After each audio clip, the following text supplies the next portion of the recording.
자, 제28조 창립총회입니다. 이 창립총회도 독자적인 어떤 문제로 우리가 출제될 수 있는 어떤 영역이기 때문에 포인트로 이제 공부를 하게 되는 것이고요. 308조부터 316조에 나와 있는 내용들인 거죠. 뭐 우리가 한 문제, 두 문제, 한 문제씩 쭉 나오다가 세 문제가 나왔잖아요, 20년도에. 그런 것처럼 이제 우리가 한 문제씩 쭉 나오다가 세네 문제도 나올 수 있고 두 문제도 나올 수 있고 최소한 두 문제 이상이 2024년도에 나온다 그러면 창립총회도 소홀히 할 수 없는 영역이다라고 하는 거죠. 창립총회는 주식 인수인의 모임이고요. 주주총회는 우리가 주주의 모임이 되는 거죠. 그 내용을 이제 우리가 이해를 하고 그 말을요. 그 다음에 공부를 해보겠습니다. 308조요. 창립총회 제305조의 규정에 의한 납입, 죽음의 납입이죠. 죽음의 납입과 현물주차 이행이 완료될 때는 발기인은 지체 없이 창립총회를 수집해야 한다. 이런 내용들은 그대로 나올 수가 있는 거고요. 그 다음에 이제 이거 준용 규정이죠. 2항에서. 2항에서 준용 규정은 잘 나오진 않아요. 옛날엔 다 내고 그랬었는데 최근엔 잘 안 내죠. 자, 그러나 우리 살펴봤습니다. 자, 첫 번째 보면은 이제 1항에 대한 죽음 납입과 현물주차 이행을 완료한 때에는 발기는 지체 없이 창립총회를 수집해야 된다. 이건 창립총회가 나오면 중요한 내용 중에 하나죠. 그다음에 이제 주주총회 수립 절차, 수립지, 의결권 행사, 의결권의 불통일 행사, 의결권의 수, 연기 또는 속행의 결의, 의사록, 결의 취소, 무효, 부존재 확인해서 또는 부당결의 취소 변경에서와 종료주총회 규정은 창립총회에 준용한다. 이 조문의 내용이 그대로 이제 우리가 준용한다고 나오는 내용입니다. 시험에서는 잘 나오지 않는다라고 하는 것이고요. 자, 그 다음에 이제 세 번째 권리주라고 하는 게 나왔죠. 뜬금없이 319조가 나오니까 왜 이게 여기서 나오느냐라고 할 수도 있는데, 요거를 우리가 이제 그 창립총회와 관련돼서 기억해야 될 게 뭐냐면요. 주식인수인의 지위다라고 하는 거죠.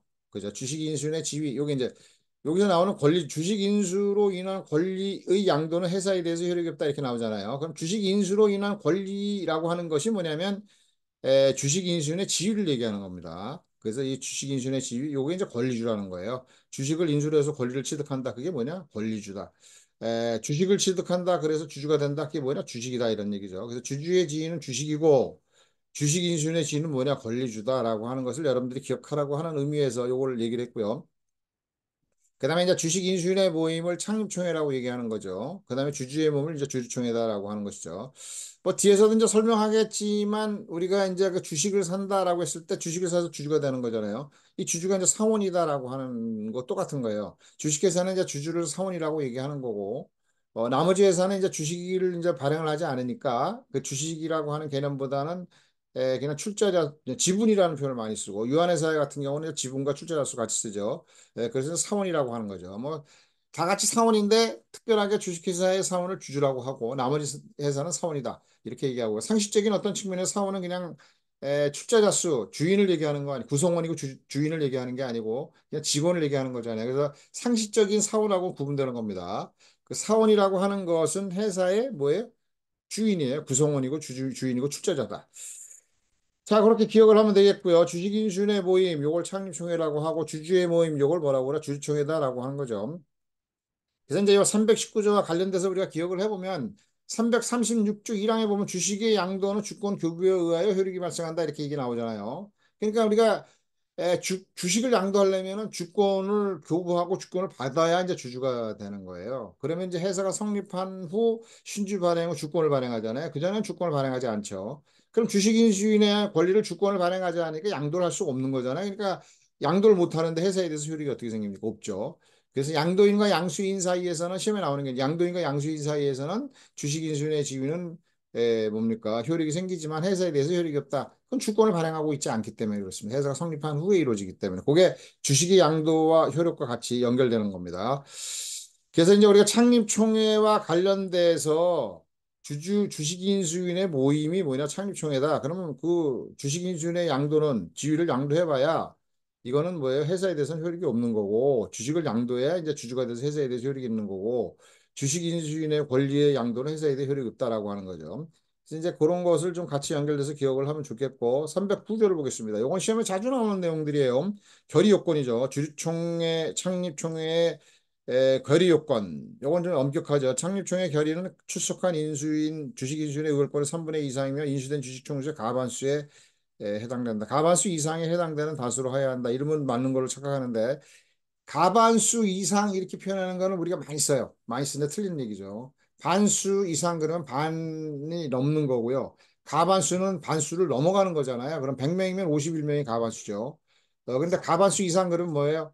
가도 이상이고 뭐예요? 반수도 이상이란 말이에요. 50도 되고 51도 된다 말이 안 되는 겁니다. 그래서 가반수 이상 이거는 없는 개념이고요. 우리가 그냥 무식하게 쓰는 거고, 그다음에 이제 반수 이상 가반수 이렇게 기억을 해야 된다. 요 가반수에 해당되는 다수로 해야 된다. 요건 시험에 자주 나오는 내용입니다. 결의 요건. 그래서 이사감사의 선임은 뭐예요? 창립청에서 선임을 하게 되죠. 요결의에 의해 요건에 의해서 하는 거죠. 그다음에 발기설립의 이사감사의 선임은 많이 나오잖아요. 설립에서. 그건 뭐예요?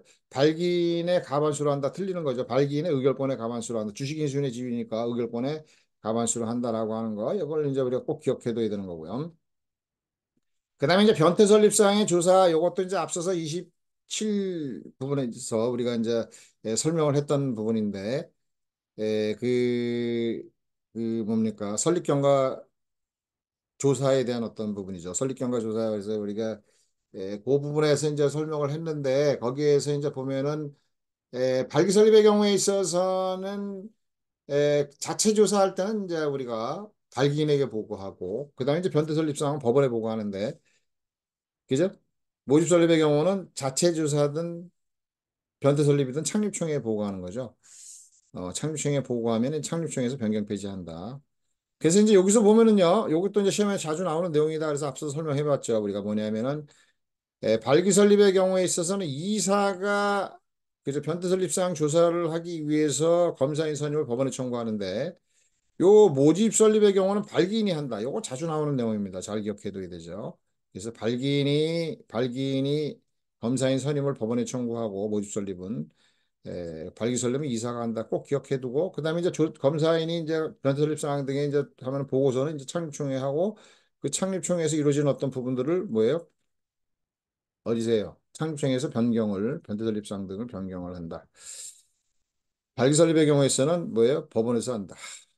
모집설립의 경우는 창립청에서 한다. 라고 하는 것이죠. 그 다음에 이것도 이제 간혹 가다 나오는 내용들 중에 하나입니다. 310. 발기인은 회사 창립에 관한 사항을 구두로 할 수 있다. 그럼 틀리죠? 서면에 의해서 창립청에 보고해야 된다. 요 서면 나오면 꼭 기억할 구두라는 게 따라 붙어요. 시험에서. 구두는 안 된다는 거죠. 서면으로만 가능하다. 이것도 이제 외워야 되는 어떤 부분이 되는 것이고요. 그 다음에 그 나머지 내용들은 우리가 몰라도 되고요. 그 다음에 임원의 선임은 창립청에서 이사감사를 선임한다 기억하고 그다음에 발기 설립에서는 뭐예요? 발기인이 이제 선임을 한다. 발기인이 의결권의 과반수로. 그다음에 이제 이사감사 조사 보고죠. 이사감사는 취임 후 지체 없이 해서 설립에 관한 이제 자체 조사죠. 사항이 법령 정관에 위반되지 아니한지 여부를 조사해서 창립총회에 보고한다.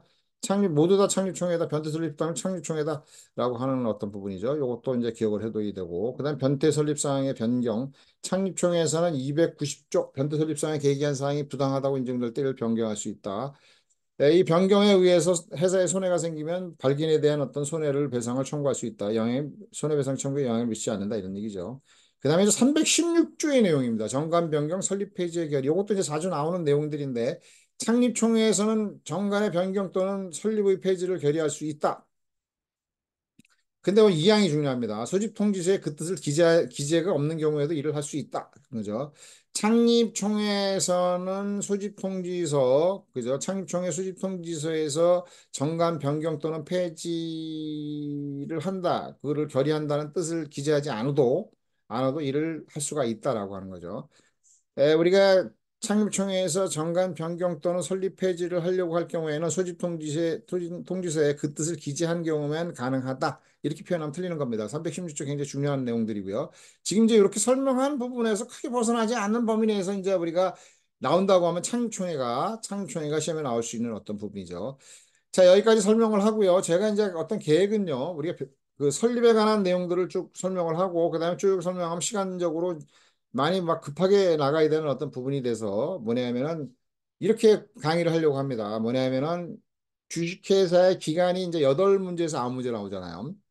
주식회사 기간으로 넘어갑니다. 설립에 이제 문제 이제 쫙 설명을 하고 문제까지 풀어보면 그 다음에 이제 주식회사로 주식회사 기간으로 넘어가서 우리가 주주총회 이사회 이런 부분들이요. 대표이사 그런 어떤 것들을 같이 연결돼 가지고 우리가 이제 공부를 해야 되는 거. 주식회사 이제 기간에 대해서 이제 설명하고 예, 그 다음에 이제 우리가 그게 이제 끝나면 그 여덟 아홉 문제예요. 그게 굉장히 중요한 그 여덟 아홉 문제에 해당되는 부분을 여덟 아홉 문제에 해당되는 부분을 이제 강의를 하고 이제 제가 어떤 그 지금 강의하고 있는 것은요. 쉽게 얘기하면은 우리가 일일 찍기를 좀 길게 늘어뜨려 가지고 공부한다고 봐야 돼요. 그리고 시험에 나올 만한 내용들을 우리가 600선에서 다 우리가 맹글어 놨잖아요. 600선에 나와 있는 문제들을 잘 풀어가면서 이론을 정리하면은 결국 이거 뭐냐면은 제가 예전에 했던 걸 다 좀 약간 바꿔가지고 조문 중심으로 해가지고 문제를 냈거든요. 그러면 우리 해결할 수 있는 부분들이다. 그래서 이제 다시 얘기하면 무슨 얘기냐면요. 주식회사의 기간에 관한 문제, 감사까지, 감사위원회도 이제 우리 같이 연결돼가지고 주식회사의 기간에 관한 문제를 우리가 강의를 하면서 문제를 풀고 그게 여덟 아홉 문제다. 그 다음에 뭘로 넘어가냐면요. 회사법에서 이제 넘어가서 이제 뭐냐면 우리가 마지막 시험으로 보는 어음수표 내용이죠. 선생님들이 강의하면서 이론적인 어떤 부분을 많이 얘기를 하는 것 같은데 사실은 어음수표는 과거에는 이론적인 어떤 부분들이 굉장히 중요한 어떤 영역이었는데 요즘에는 그렇게 크게 이론이 필요하지는 않아요. 기초적인 어떤 거 환어음의 어떤 그 단계, 발음의 환어음의 어떤 의미, 그다음에 약속어음의 의미, 수표의 의미만 이렇게 기억하고 나면 나머지 조문 중심으로 해가지고 거의 나오고 있기 때문에 조문만 잘 풀어서 공부를 해도 여덟 문제 중에서 여섯 개 정도를 맞출 수가 있는 거예요. 그러면 이제 우리가 대체적으로 그 주식회사의 기간과 어음수표 강의가 이루어지면 여러분들이 좀 실력이 붙어가지고 여섯 문제 중에서 최소한 우리가 뭐 한 열네, 열다섯까지도 열네 문제까지 이상은 우리가 맞출 수 있는 어떤 영역이 되는 거거든요. 그러고 난 다음에 이제 앞에서 우리가 공부했던 게 이제 저기 뭐야 저 상행위까지 상고쪽 상행위도 거의 조문에서 많이 나오잖아요. 상행위 쪽에서는요. 우리가 거의 다 풀어갔다는 얘기죠. 그러고 난 다음에 이제 나머지 붙여가지고 공부를 하면 되니까 조금 여유롭게 이제 강의를 하기 위해서 그런 방법으로 하려고 합니다. 그래서 이제 우리가 설립이 끝나고 나면 바로 주식회사의 기간으로 넘어가서 차분히 좀 보고 그다음에 어음수표도 차분히 보고 우리가 마지막 순간에 좀 재밌게 우리가 버텨봐야 되잖아요. 제가 얘기하는 것만 잘 어음수표만 잘 따라오면 대소한 뭐 우리가 여섯 일곱 문제는 거의 맞춘다고 봐야 되는 거예요. 자, 여기까지 설명을 하고 다음으로 또 넘어가 보죠.